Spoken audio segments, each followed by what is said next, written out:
Hi, I'm about ready to do some more on my diorama, and as you know, I've been waiting for my second head to come, and because I don't have it yet, I'm going to work on the base.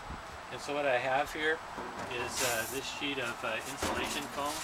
I like to use the 2-inch stuff. I buy a 4x8 sheet of this at like Lowe's or Home Depot, and then I break it in half so it'll fit in my car. And then I just cut pieces to size for my dioramas. This stuff works as a great base. What I need to do first of all is take the piece and figure out how I want to lay this out. And what I'm going to do is I'm going to kind of place the head in here to see where he'll be looking.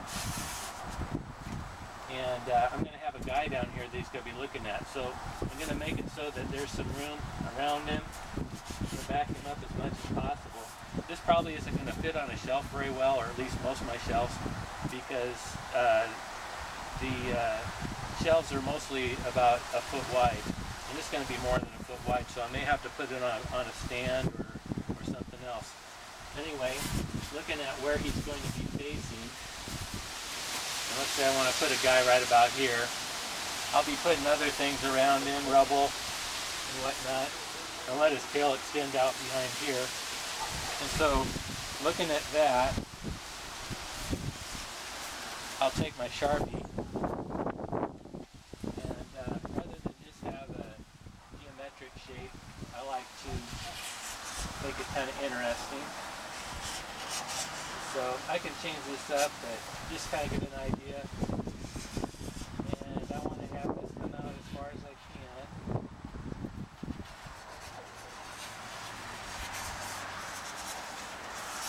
So I'll do something like this. I don't want to have a lot of excess stuff that I don't really need.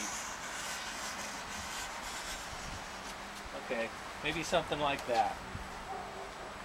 It's kind of interesting, and then that way I can turn it, put it on a shelf, and maybe a lot of this will fit on a stand that's going to work for me. Also, I have some extra here, so I'm going to score this and get it out of my way, so I don't have to mess around with it. Make the knife pretty deep so I can score deep, and just break it. So now I can have this to work with. Now I'm going to use this hot knife. This is I've got a couple of these, but this one's a 150 watt. It costs about $15 to $20. I got mine from Amazon. I'll plug it in here.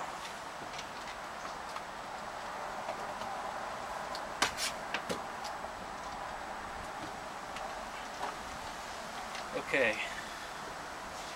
Now what I'm going to do, you can set this to from 1 to 5. When you set it at 5, it gets to 700 degrees. You want to do this in a well-ventilated area. That's why I'm doing it outside. But this will melt the styrene plastic here, or styrofoam. And when this gets hot enough, which should take just a few seconds really,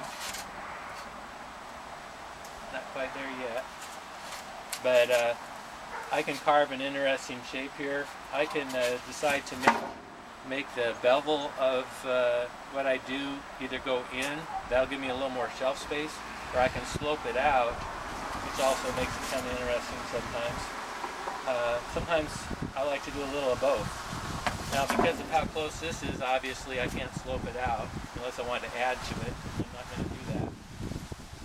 So we'll keep this pretty up and down. And I may slope it out when I get over here. It kind of draws your eye out into it, because you'll be looking at the thing either this way or this way. So I'll probably give a little bit of slope here. Let's see how we're doing on the heat. Yeah, it's working, see? Okay, so you don't want to breathe this stuff. I'm just going to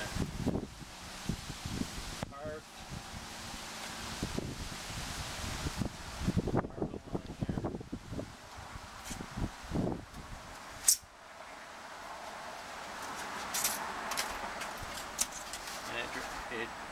And once it's not hot anymore, it just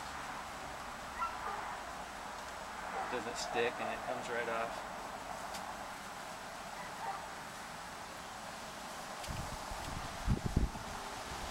Isn't that slick? Gets to it right like butter.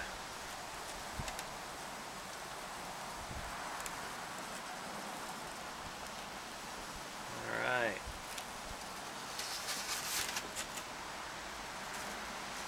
I'm really close to the edge there, but I can still do my shapes. It's okay to, like I say, to change the angle. I'll cut this off so you can see what I've done. Yeah. See? So I got a little angle there. The stuff is still stuck here.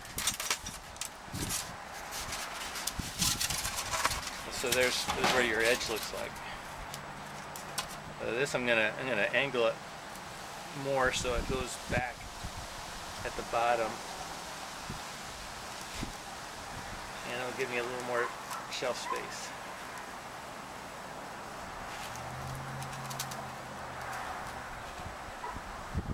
I want to have enough room around Godzilla so that I can add some rubble buildings or whatnot. I'll cut this off so I can get that out of the way. And it's not even hot now. This is very hot, so you don't want to touch it. Alright. Now here I need to also keep it and up and down. Now I want to start beveling it out this way. See what I mean in a sec.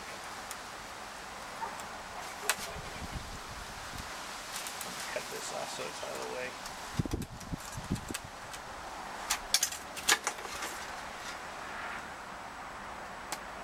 Get these little strings off there. See what I'm doing? I'll just continue that bevel. Now what I sometimes will do is get a Dremel, which you've seen me use before, and I'll add details into this as well. One thing I'll be doing is, we're almost done here. Now some of these little pieces I can use later for something. So if they're big enough, I can save them. Okay, let's look at this. Okay, here's kind of an awkward spot. I'm gonna get rid of that.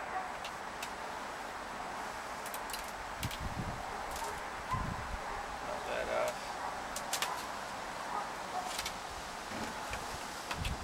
Yeah, it's kind of ugly. I don't like that.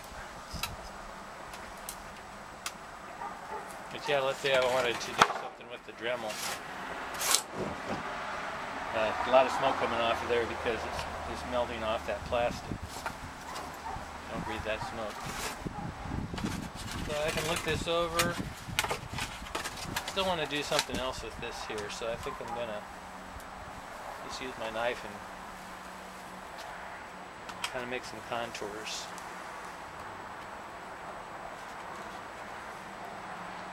And I think that looks a little interesting to do that.